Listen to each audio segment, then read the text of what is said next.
This is WPSL Port St. Lucie, the talk of the Treasure Coast.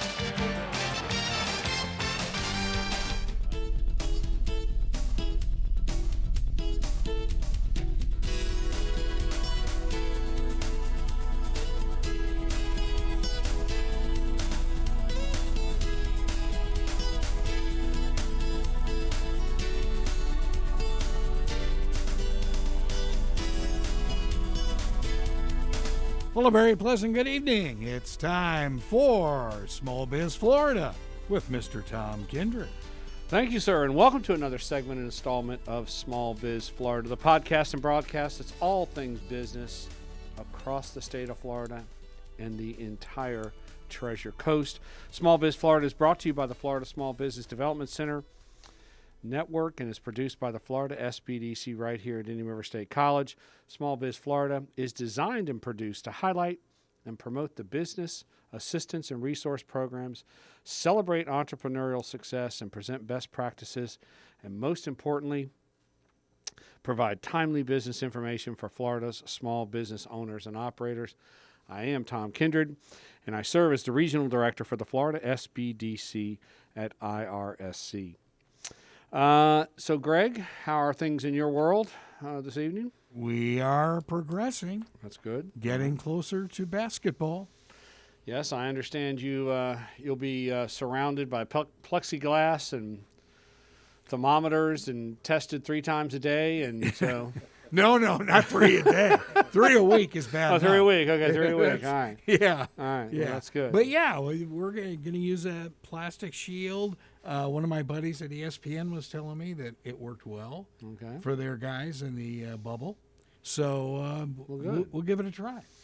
And are they gonna allow students and folks to come watch basketball at this point? What do you know about that? I think so. Okay. Yeah. All right. So we'll be able to come to the gym and. Yeah. Okay. Sure. Well, good. I mean, some of the places that we go don't draw well. Like Miami-Dade doesn't. And, of course, Southwest Florida, I mean, they've got a 12,000-seat gym, so they do draw well, but still, it's a big gym. So, yeah.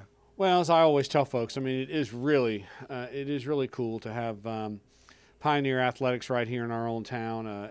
It's a great opportunity to come out. There's normally never any charge to come watch Indian River State College athletics, women's basketball, men's basketball, women's volleyball. Just great sports. 2 games is the only time they charge. Yep, one is the ladies' cancer game, right. the pink.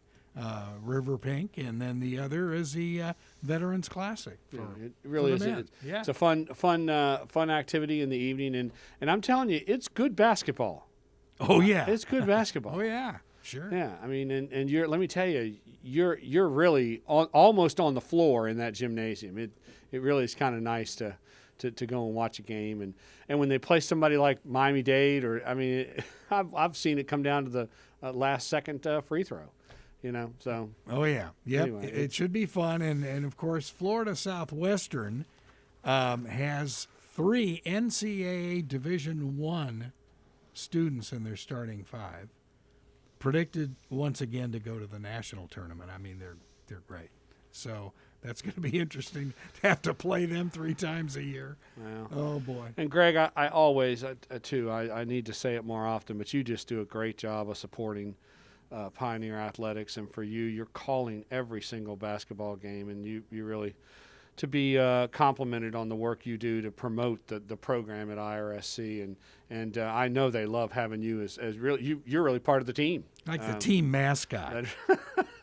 Yes, you sort. That's right. You sort of are the team mascot. But you listen. A lot of dedication, a lot of hours you put in to do that. So, and it is fun. I've been able to. I've worked with you a little bit from time to time on the halftime shows, and it is a lot of fun. And if I was more had better basketball acumen, I'd love to be your co-anchor. But never stop me. I can't keep up with basketball. I mean, it's just there's no way I can keep up with all that. Too fast a game for me. So, anyway. So it's good to hear that they're almost back in action, and good to hear that students will be able to go and participate. And I'm glad they're keeping you and the team safe. So that's all good to hear. We got some great guests in the studio tonight. If you ever wonder if I can bring the players and the power brokers, you will wonder no more tonight. I've got them with me tonight. I'm telling you. The Queen of St. Lucie is here. Well, I don't know. Were you ever voted queen of something? I'm a cheerleader. The county cheerleader. Yes, we've got our very best friend in town. We've got Charlotte Byerly, who serves as the tourism director. What is the official title? Director of Tourism and Marketing. You have to get close with it. Director of Tourism and Marketing. Well, hold on. Let me get to my notes. Yes, Director of Tourism and Marketing. Now I've got that. So Charlotte and I go way back. I say way back. We can't. She's very young, so we don't go that far back. But anyway. Charlotte does great work at the county, and we appreciate all that you do, Charlotte, for the county, and you've done great things with the tourism department and continue to always work hard and promote our region and do a great job of it. So we appreciate you being here tonight, taking time out to talk to us a little bit about tourism. We've also got a gentleman who I really have enjoyed getting to know and working with. I don't know that he feels the same about me. I do, Tom. Oh, that's good. Well, thank you. We Tom Kindred apology tour. Yeah, that's right. I know. You know what the best thing about this show is? What? Your laugh. Yes. It is. It is. That's kind of sad, Charlotte, that's the that's really, I thought you were going to say the stimulating conversation. That should be like the background noise, is Tom's wonderful, infectious giggle. Cliff, let's lay down a track of my laugh there. That's it. The information's okay, but the laugh is great. Yeah. But Alphonso, we'll get back to Alphonso here. Alphonso Jefferson, who serves as the Deputy County Administrator for St. Lucie County. Alphonso, again, I've had the opportunity to spend multiple hours with you lately as we have worked together on this, the county's small business grant program, which I cannot say enough about.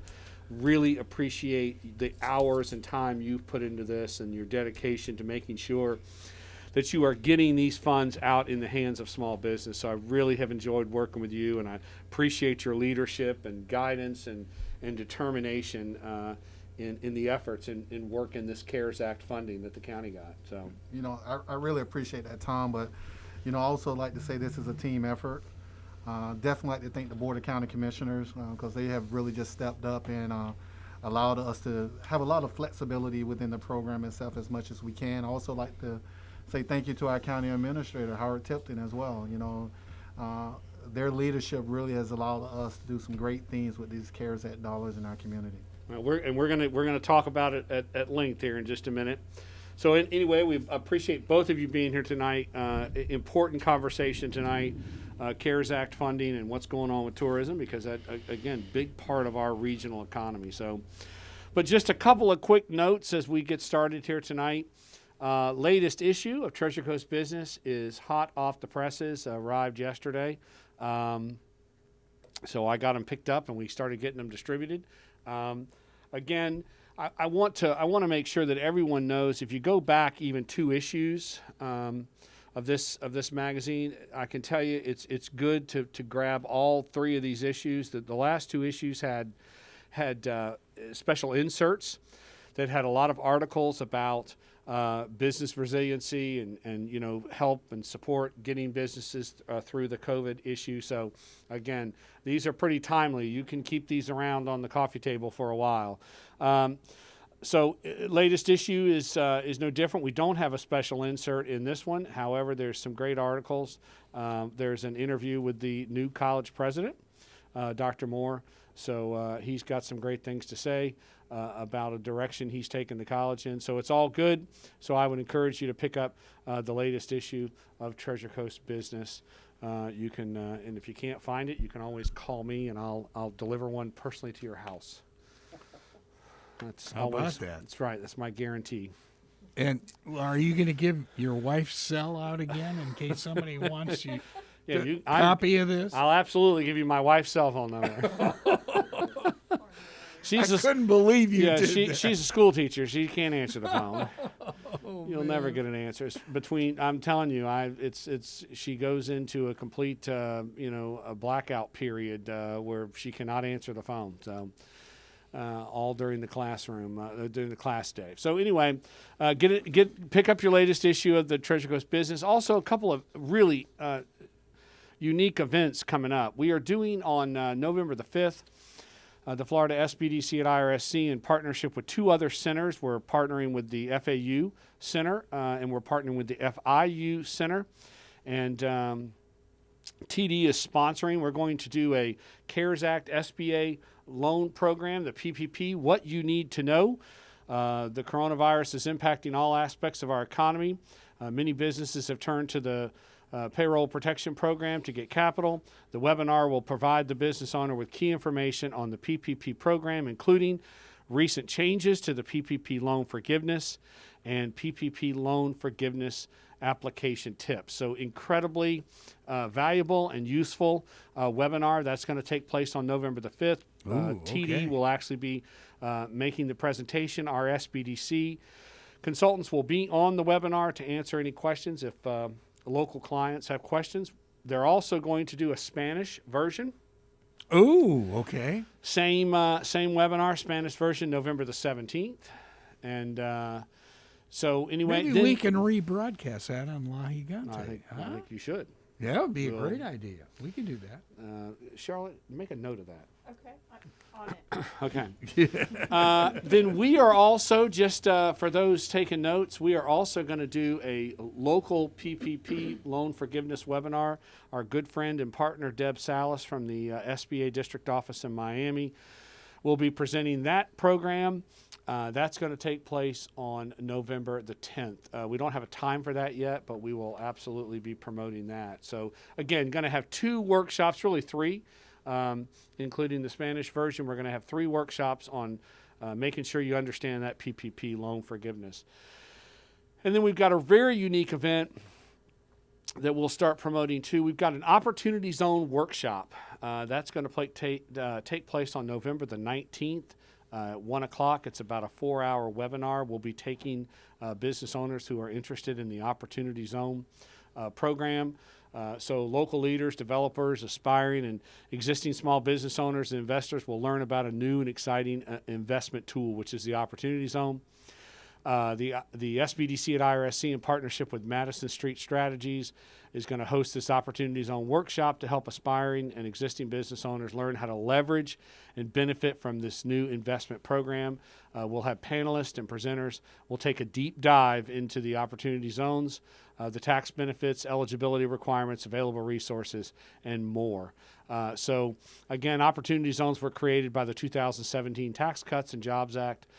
They're an important economic development tool that allows investors to receive tax relief when they put money into qualified projects in certain designated economically distressed areas. So, again, very powerful workshop that we'll be having on November the 19th. So would that be for businesses in the Franciscan Lincoln Park area? Sure, it could be, but opportunity. There's pretty wide swath of Opportunity Zone in St. Lucie County. Okay, so it's okay.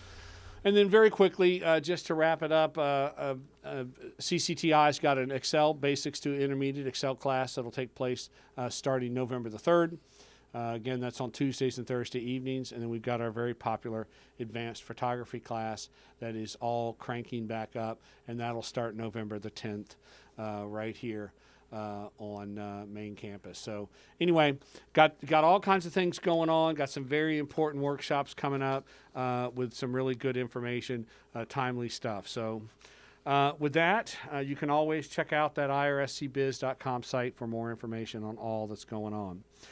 So with that, let me start. I'm going to start with Mr. Jefferson here because it's important. We want to talk about these. Certainly want to talk about St. Lucie County. Every week I've made note to remind small business owners that all the grant programs are still out there. Indian River, St. Lucie, Martin, and Okeechobee, I believe they're all still out there. I don't believe anybody has exhausted their funding yet. So they're all out there. I encourage small business owners to check out the eligibility requirements. If you're eligible, you need to apply. This is a one-time opportunity. These are grants, not loans. So it's important that you take advantage of this. So let's start, Mr. Jefferson, very quickly. Just kind of give us a little bit of your background, your pathway to Indian River or to St. Lucie County and the Deputy County Administrator's role. Throughout my career has been about 25 years. I've been a public servant, so I enjoy getting involved in the community, being a member of the community as well. So I've been in Orange County, Brevard County, Broward County, and now here in St. Lucie County. So I'm glad to be a part of this particular community and just enjoying. I really believe that St. Lucie County is a hidden treasure.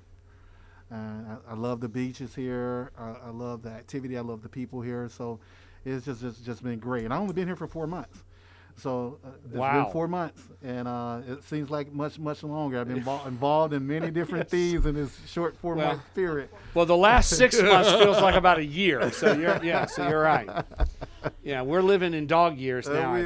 We are. So I'm glad to be here. Well, good. We're glad to have you here. And again, I can't say enough about working with you and how nice it's been to work with you. And I really appreciate your dedication and commitment to our community and the business community.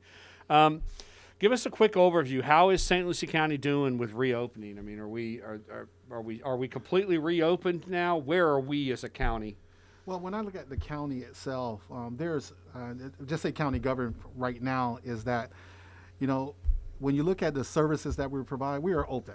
We still are doing some services that are virtual by appointments and things of that nature, but pretty much there has not been a service that we cannot provide to the residents of St. Lucie County.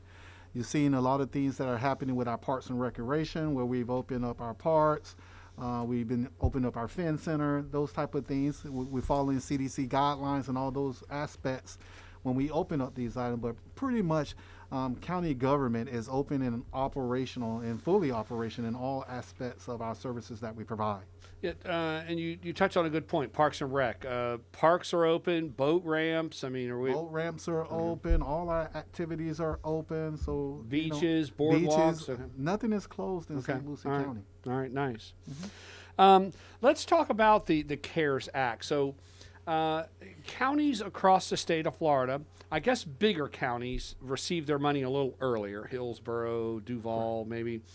But then the medium-sized counties, I guess like ours, all kind of received some money about, 4, 5, 6, like tough to have any sense of time anymore. But everybody received some CARES Act funding.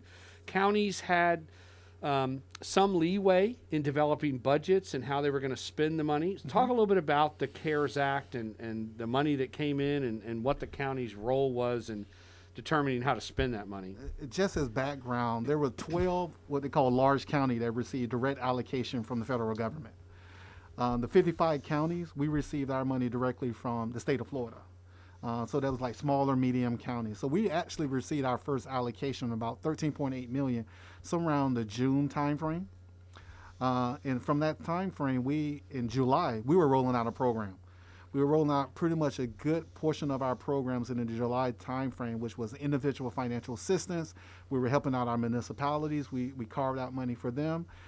We were developing items associated with our economic recovery.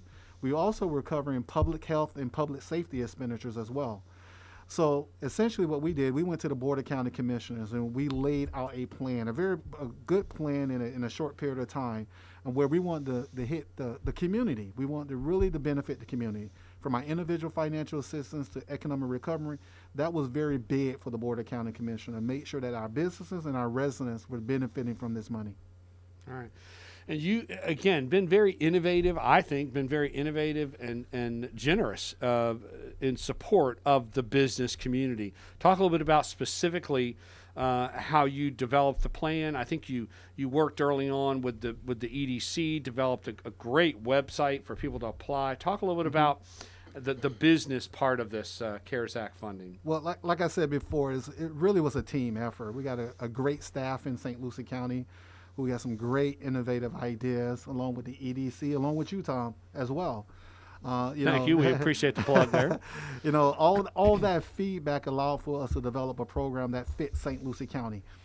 And I like to say that every county is probably doing it a little bit differently, right. But we developed a program that fits us the best. And we rolled this out in phases. What we wanted to do is hit those hardest hit industries first. Your bars, your restaurants, those type of, they were forced to close. Right. We realized the impact that was happening on these particular businesses. So our first initial item was let's hit these hardest hit businesses first. So as you're aware, we had grants up to $10,000, depends on the number of employees that you have within your company that you can qualify for. I always like to remind people that the basis of this program is being able to provide the documentation. Right. As you know, Tom, we kind of struggled at the beginning with the documentation component of it, but we worked out those particular kinks. We kept pushing through, and so the documentation is always the key component when it comes to these particular programs. I think the listeners have to understand this. Through the state of Florida, we try to protect St. Lucie County as well, because you never know at some point in time someone is going to come back and say, okay, show proof of these particular program, right. These dollars. So that's why the documentation is so critical for us. No, and you're absolutely right. And while you had some people get very frustrated, there really is there's a reason for the way we ran the program and the right. reason for the documentation we ask. And you're absolutely right. And you guys certainly persevered through those early, just a few hurdles. But now things are really, you are making great progress and getting these dollars into the hands of small business now. We made tremendous progress. I can't I give my hats off to the EDC and to you, Tom, as well. You have been right there with us. John and the county government, along with our team over there, we really have been pushing through these particular applications. I'm happy to say that I'm seeing a lot of businesses now receiving right. a direct deposit into their accounts, and that's right. a great thing. I actually got off the phone today with one business, and I reassured them. I say, your application has been approved, and our goal is to push a direct deposit back out to you by next week. Right. And so that is a great thing. We get some great feedback from companies as well. So it's a great when a company contacts us and say, hey, I'm glad that you had this program, and it has helped us tremendously, and it's great. I sent an email today to a young lady who had applied, a nail salon, kind of nail salon spa. I told her that her application had been approved, and she was slated to get her funding, and she wrote me back, and she said, "You just made my day." Mm-hmm. So you're absolutely right. This is the right help at the right time for these people. So, absolutely. Anyway, great work with that. Talk about what phase are we in now with the businesses? What you've kind of moved on beyond those that were forced to close, or have we moved into the phase where you're looking at some of the business that weren't forced to close? Absolutely. Okay. I don't want to call it phase 3 because I don't want to confuse the listeners when they talk about COVID and. We're really in a phase now where a business that has some type of interruption, if they had any type of interruption when it came to COVID-19, that they can qualify for now is up to $20,000. Now all this is dependent on the number of employees that you have, depends on the level of revenue that you have right now. So the net is up to $20,000. You have up to 50 employees and $5 million less in revenue. So, but those forced to close, those early in the phase, that is still open as well. So they can receive up to $7,500, they can receive up to $5,000, they can receive up to $10,000. Now they can receive up to $20,000 as well. And again, you what I really appreciate and like about what the county's done is you really have put some resources into the back end of this process. You've got I think we've got 10 young people that are dedicated to just reviewing applications and making sure and following up and getting missing docs. And so, not only have you just put the money out there to get to the businesses, but you've really put the resources in to making the whole process easy and efficient and effective. Oh, absolutely. You got to have the back end support in order to make these programs work. You got to have the opportunity to review these particular applications, talk to the businesses as well. So if they're missing some type of documentation, we have somebody that can reach out to them and make sure that they provide that documentation. Our goal is not to decline the application. Right. That's not our goal. Right. We want to make sure this money is getting out to the business community.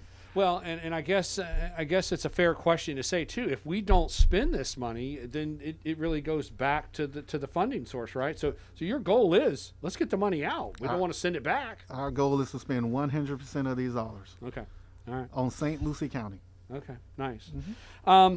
And again, as you mentioned earlier, all 4 counties in the Treasure Coast have a little different eligibility requirements, maybe different funding levels. But this is really a Treasure Coast program that was open to really all kinds of businesses across the Treasure Coast. So you're absolutely right. I think from Indian River to Okeechobee County to us to Martin County as well, we all have these type of programs to benefit businesses, and also, and I'd like to reemphasize our residents as well. And, that's right. You had a rent and mortgage assistance program. Absolutely. Our goal. One thing we talk about is the backbone of our county is our businesses, but it's also our residents as well. Last thing you want to see is someone getting evicted because of a hard-hit industry had to close their doors. Right. We're talking about our bartenders, our waitresses, our waiters, and all those particular individuals. We didn't want them to be impacted, so we created a program where they can ask for individual financial assistance. They can pay for rent, utilities, HOA payments. Nice. So we kind of open it up in many different categories to benefit overall St. Lucie County. Well, again, Alphonso, it is an innovative program. Really cannot say enough about how much the local business community appreciates a county that's taking care of its business community, and you absolutely did. And like you say, Howard Tipton, and hats off to the entire county commission for really recognizing, because you did have leeway with those funding dollars, that $13.5 million. You had leeway. And you dedicated an awful big chunk of that $13.5 million to small business. Absolutely. So, I think the board recognized the flexibility that we needed in this particular program. So overall, we're scheduled to get $55 million. We have the flexibility to move where the need is for our community. Okay. So the board has recognized that, and they have been totally supportive of what we're trying to do for the community. Okay. So again, I don't move, Alphonso. We may want to come back and touch on this one more time, but I do want to remind business owners that this program is wide open. We're not while the money's going quicker than it picks up pace a little bit each day, but there's still plenty of money there for small business owners. Absolutely. Let me just make this last point, Tom, from the business side of it. We are also developing the home-based business component of it. I'm glad you brought that up. Yes. And hopefully within the next week, we'll be rolling out some information on the home-based businesses. So we wanted to create something that was just dedicated for home-based businesses. So we should be coming out pretty soon with that one. Now, is that unique to St. Lucie County? I haven't heard that anywhere. No, there's other counties who have used the home-based business approach as well. But we wanted to make sure that we covered every gamut of businesses within our community. So home-based business will be our last rollout, and so we're just developing the application in the program right now. So we should be finished within the next couple of days and be rolling out hopefully within the next week. And that is an important segment of the market, because there really are a lot of one-employee sole proprietors that are operating out of their home, and a lot of important industries, support, administrative support. So it is important that we recognize and support those home-based businesses. Absolutely. So I'm glad that is coming out. Well, again, don't move. We may want to come back to you and talk a little more about it. But I want to get to Charlotte, because again, here we are talking to Alphonso about the CARES Act Small Business Grant Program, and of course, a lot of tourism businesses are involved in this, and again, to Alphonso's point, some of the hardest hit were the hospitality businesses. Talk a little bit about the peak of the problem for hospitality through this COVID issue. Sure. Well, thank you again for having me and talking about tourism. So hospitality is unfortunately probably the hardest hit industry because of COVID, and we saw probably our biggest dip, believe it or not, in March. And I base this on our tourist tax collections, which is essentially the the hotel or vacation rental tax that we use to measure how much activity is going on in terms of tourism here in the county. And when spring training got shut down halfway through, and everything just kind of went into lockdown in mid-March, that's when we saw the biggest decrease in our revenues, because year over year, March is always our highest revenue generating month every year for tourism. So taking the hit in mid-March was very hard. When we went into April, the decline was about 35% compared to April of the prior year, so we were still hit pretty hard, but we're starting to trend back up, so the decrease isn't as high. I want to say in May we got more into like 32. June we're more into the upper 20s. And I just saw our August numbers, and our August numbers were down 20% over August of last year. So we're trending in the right direction, even though we're still down overall, but it's getting better. Do you see a lot of people doing what they call staycations within Florida now? Mm-hmm. Oh, absolutely. We did launch a campaign once the travel restrictions started to ease a little bit in June. And when we were planning that campaign, of course, comes with that is a lot of research and a lot of monitoring of travel sentiment and what people are going to do. So pretty much most of the data told us that people will probably not be getting on airplanes anytime soon, and they're going to be driving to their destination. So we launched a campaign that only reached people within a 3-hour driving distance. And I just got the results back last week, and it turned out to be fairly successful, because we only targeted people who were intending to travel. We didn't put a cast net out there and say, come to St. Lucie, and just make them aware that we're here. We hit them on travel booking websites. So we're hitting them on Expedia. We're hitting them on VRBO when they are obviously looking to travel. So in normal times, prior to COVID, what is the kind of the breakdown of our tourists? Are they coming from Florida, or do we get a lot of out of state tourists? Do we get a lot of foreign tourists in St. Lucie County? How does that segment kind of break down? So we're very seasonal, which I think most of us as residents know. During the first quarter, January through March, April, we see a lot of the Northeast folks coming down, the snowbirds. A lot of Canadians is our biggest international market. We get a little bit from Europe, but it's not huge. A majority of our visitors do come from within the state of Florida. So after the season, we start to see a shift, and we start to see more in-state travelers coming here. But in the last couple of years, some areas that are popping up in our research, we're starting to see more folks from Atlanta, which can be a drive or a fly market. And, the Carolinas, kind of like the Southeast. So we're starting to see other areas sort of pop up on our radar, and visitors coming from those parts of the country. And talk about the tourist support industry, the hotels and the restaurants.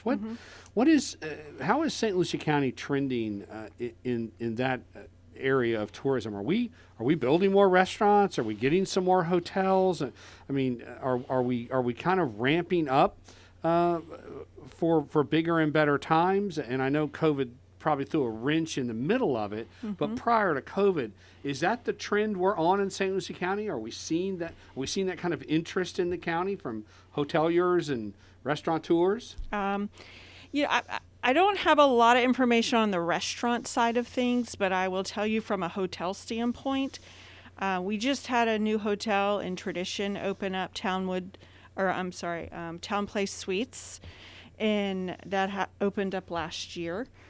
And there's a Courtyard Marriott being built right next to Cleveland Clinic, right next to Recovery Grill right now. It's under construction. There's another site in Tradition that's slated for a hotel. The King's Landing development in downtown Fort Pierce, from what I understand, is still happening. And there has been some some interest from other developers on some other parcels in St. Lucie County. So I would say that it still appears to be, going well in terms of interest. And the traditional tourism activities, we're still beaches, golf, boating, fishing. Is that, Yes. all still the same? And really, how is Director, the new shipyard, kind of playing into all of this? I'm glad you brought that up.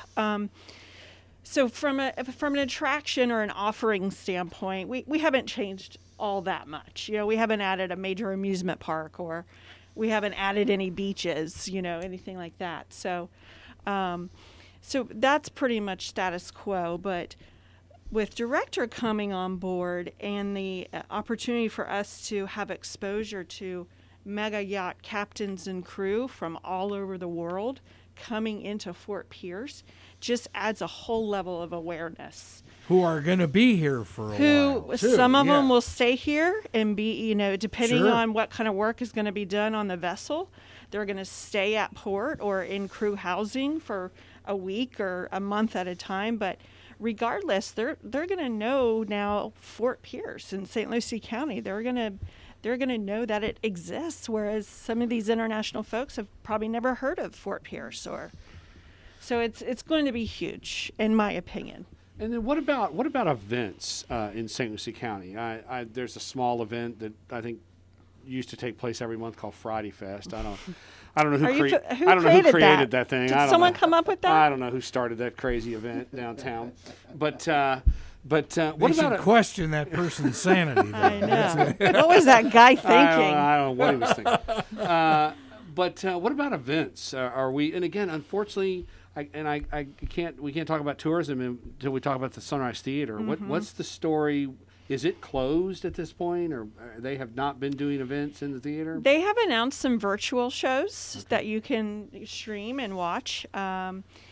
To my knowledge, I believe they're still closed. I don't really have an update status on that, but there are still some events taking place. If you practice the social distancing, I don't know what this. There's just still some state precautions in place in terms of the amount of people at gatherings, but there are still small events going on. Yeah, and Ann Satterley from the Sunrise is on every Wednesday morning on our morning show at 8:10. And yeah, they've got a full schedule. They've rolled it out, and so the season, as I know, has been announced. Yep. But right now it's they're cool. kind of doing Right. it. Okay. Yeah. yeah, good. and they've been adding backfilling shows into December. So Good. yeah, it's neat. And what about what do you know about the big announcement about the potential wave park coming? Is that What do I know? dare ask the question? No, I know what you know. That was read in the paper. Okay. Right. So it's exciting. I Right. think it could, of course, be a talk about our first day attraction. Right. That's creating a destination all on its own right there. But Right. it could be a super cool thing if it happens. Absolutely. And what about an organization? Do you have a local tourism association that the hotels and the restaurants are members of? Do you guys meet on a regular basis? What's the talk in that kind of group? Sure. We have a couple of different formal organizations, also some regional or state associations that we're involved in. We have a Tourist Development Council, and that's an advisory board that's appointed by the Board of County Commissioners. And our staff, our tourism department, really reports to them on what we're doing and the activities we're doing with the tourist tax funds. And then outside of that, we are involved in the Treasure Coast Sports Commission, which brings all the amateur sporting events to the region, and it is funded by the 3 tourism agencies. And that is a nonprofit organization. We also are members of the Florida Destinations Organization, which is a Florida tourism advocacy organization. We're very involved with Visit Florida, the state's tourism marketing organization. So that is still in existence. I know there was a lot of talk that very They might much go still away, intact. but- No, it's Good, very much good. still intact. Good. They were fully funded for this year, so that's a good thing. Also, what came out of this too, Tom, a good thing that came out of this is, when we were going through this whole thing and we were really trying to help out our restaurants and our hotels, we realized how crucial it was for us to have like a hotel and lodging association. Because the state has one, the Florida Hotel, Restaurant and Lodging Association. Right.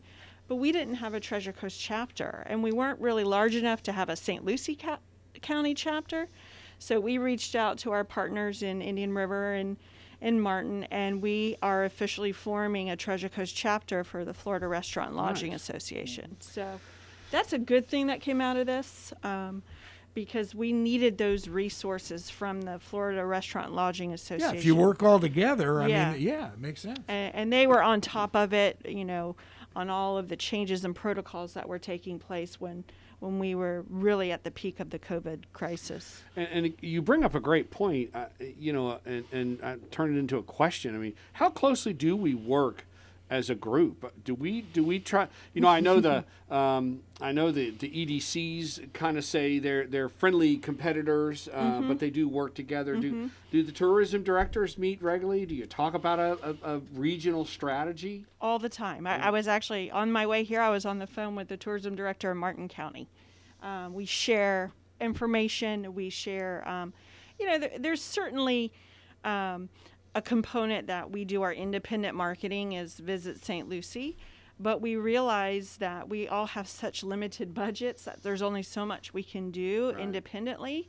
So when it makes sense for us to market ourselves as the Treasure Coast, which 2 years ago Visit Florida gave us a grant to create a Treasure Coast brand and a website and all these things. Nice. So we collaborate and continue to do campaigns under that Treasure Coast brand in markets that make sense, in shared markets, out-of-state markets, international markets, more expensive markets where we want to have more exposure but don't necessarily have the funds to do it independently. And then I know I always bug you about it, getting your data and getting your numbers. You do have a regular kind of publication that you can subscribe to, I think. Is that individual can subscribe and kind of keep up with what's going on with the tourism industry? Sure. We send out a quarterly newsletter. We don't want to bombard you every week or every month with emails because I know everyone gets a lot. But we have a quarterly newsletter called the Visit St. Lucie Check-In, and it gives you a little snapshot of how the industry is doing, maybe some new attractions or restaurants that have opened up. We always spotlight one of our partners, whether it be a hotel or an attraction or a new, tour guide or outfitter. We also talk about some of the activities and specific campaigns and initiatives that we're doing in our office, like the Florida Restaurant and Lodging Association Treasure Coast chapter, things like that. Okay. How does one find out more about what you do in your office? And is there is there an actual tourism website for St. Lucie County? There is. It's visitstlucie.com. I could have guessed that. Really difficult, Tom. Yeah. And you can email. I'm a little slow. So If you have any specific questions, you can email tourism@stlucieco.org. Okay. Charlotte, again, great work. We've had the opportunity to work on a few projects together. I think we may even have a project in the works now with you. We do, and it's going very well. Thank Okay, you. That's good. Well, then I must not be in charge. So, so anyway, I want to go back as we kind of closing in on the end. I do want to go back because it is so important. I just want to make sure that people are aware of what's going on with the small business grant program, and I want to kind of go back to Alphonso just for a minute again, and just kind of remind us again, where are we in terms of the grant at this point? Pretty much, are there? I guess maybe the easiest question is who isn't eligible at this point? Is pretty much every business now maybe eligible? You can't apply. I can't. Say Tom can't apply. Tom is not eligible. Tom is not eligible. Well, okay. Primarily, if you have a business has about 50 employees or less. Okay, so there's an employee criteria. limit. So There's an employee okay. limit. There's All a right. revenue limit. Right now we Okay. have $5 million or less. Okay. You can qualify. I mean, we're Tom makes more than that, so Sure, yeah, that's reason. why I can't apply. Tom's buying dinner tonight. Right. also the home-based business right now don't qualify, but we're rolling out the program for home-based businesses. Okay. So we wanted to make sure we do something just specific to home-based businesses to capture that particular area. And I don't think we touched on it, but it's absolutely important to let people know this entire application process. It's all digitized. There's you're not fumbling around and bringing documents and dropping things off. This is all done from you could do it from your office. Maybe the biggest headache is a scanner, but if you've got a scanner, this thing is really pretty easy to do. It's pretty easy to do. What we said initially in this program was it takes you about 30 minutes to get up to $7,500.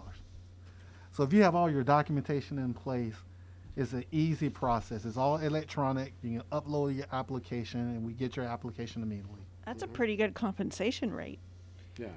And I actually helped. You and I had this conversation a ways back in this whole process. I actually had an SBDC client, brought his documentation to the office because he didn't have a scanner, and we said, absolutely, I'll help you scan it in. So I said, you know what, I'm going to fill this out with you because I want to go through it so I know what it's like. And you're absolutely right. It was a very simple process. Again, the only thing that took the longest time was walking to the scanner, scanning the documents in, and basically uploading those documents. But if and one of the things that I think as Charlotte said, positive that came out of all this for her, I think one of the things that we're going to really focus on going forward, the SBDC, is we're going to really start talking to clients about, you've got to have some good record keeping because it's opportunities like this that come up, and if you've got the records, this takes you literally 30 minutes. Or less. You're Right. absolutely right.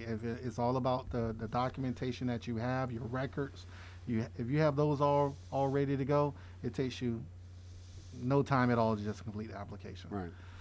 And Tom, if I can also mention that is we also had, along with EDC, with SBDC, and Indian River State College, we also partnered with Career Source. Right. Yeah, we have some OJT, on-the-job training type grant programs there, some workforce development programs there through Career Source. So that is going very well as well. So we're looking forward to not only supporting our small business but our workforce as well. So, and again, qualifications for that, basically maybe if you were in the hospitality industry, got laid off. Yes. You created somewhat of a program that could help that person get into a new industry. Correct. If they're interested in changing their industry, this is opportunity for them to do it. Wow. Mm-hmm. And funded. And funded, totally Right. funded. And there's all grant programs; they don't have to pay it back, so there's all totally funded. Wow. Okay. That one's for us, Tom. That's right. Yeah, that could be. That could certainly for me. What are you going to go into, Greg? What do you other than radio? Well, I kind of like to become a box boy again, Paperboy? I've done that too. Los Angeles Right. Times. So Tom, go ahead. Can I just give you the website? Absolutely. That's what I was going to say. recoverstlucie.org. Right. That's the website. And if you go to recoverstlucie.org and right there on the front page, I've been there. There's a big red box, I believe. You click on the big red box. There you go. And all the eligibility, requirements are right there. I mean, it just doesn't take you. This is really not an arduous, difficult process. I mean, you can look quickly, figure out if you're eligible. And again, the primary eligibility requirements right now are less than 5 million and less than 50 employees. Correct. Okay. Correct. And up to, what can we get up to now in terms of dollars? Up to 20,000. Okay. Yes, ma'am. Charlotte has a question. Well, I'd like to make a comment because you mentioned about the gentleman who came in to scan his documents. Right. If you have a smartphone, an iPhone, if you click on the little notes app where you can write notes to yourself, Yes. if you open that app, you can scan documents in that app and email them to yourself. Did you know that? Whoa, really? That's a whole other show, Charlotte. That was next week's show. You just ruined next week's show. There's a little camera icon in the Notes app, and when you do that, you can scan documents. Wow. Yeah, but I have the brick phone. Does that still? No, that one won't work. No, But you have a flip phone. I know a lot of people. doesn't work. I know a lot of folks have smartphones, and you don't need to worry. Go buying a scanner. Do it with your phone. And Wow. we receive Wow. some documents that way as well. You know, there is that feature, and people have used their smartphone to upload the information. The good thing about the application is you can use it on your smartphone, your tablet, computer, whatever you have. Get the application done. Just be careful about your personal information. Oh, That's the only absolutely. thing I would say. Absolutely. Be very careful. Okay. Well, see, I'm not smart enough to put personal information or That's your the- tech or tip for the or day. the wrong kind of photos on my phone. I don't know that I could do that. So, listen, Alphonso and Charlotte, cannot say enough. And again, appreciate what you're doing for the county. Appreciate the perseverance and the dedication to help the business community get through this, what is a very challenging and difficult marketplace right now. And I don't, unfortunately, I wish there was good news out there, but I just don't know. I think for the foreseeable future, I think we're going to still be dealing with this. But I hope that I know that what you're doing is helping, and I hope we can just continue to maybe weather this storm and get to the other side of this. Thanks for being there. Yeah, Yeah. really. And you know, and again, a big shout out to St. Lucie County. Thanks for what the county is doing through people like Charlotte and Alphonso. So with that, we'll bring to close another segment of Small Biz Florida. Again, you can find out more information about all that we do here at the Florida SBDC by visiting that irscbiz.com site. That's irscbiz.com. And listen, if you're a small business owner, Indian River, St. Lucie, Martin, Okeechobee County, check into these small business grants, especially here in St. Lucie County. Alphonso, Charlotte, thanks for what you're doing. And with that, we'll talk to you next week on Small Biz Florida.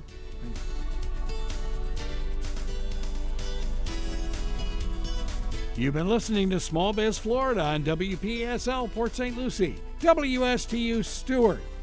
Both stations worldwide on TuneIn.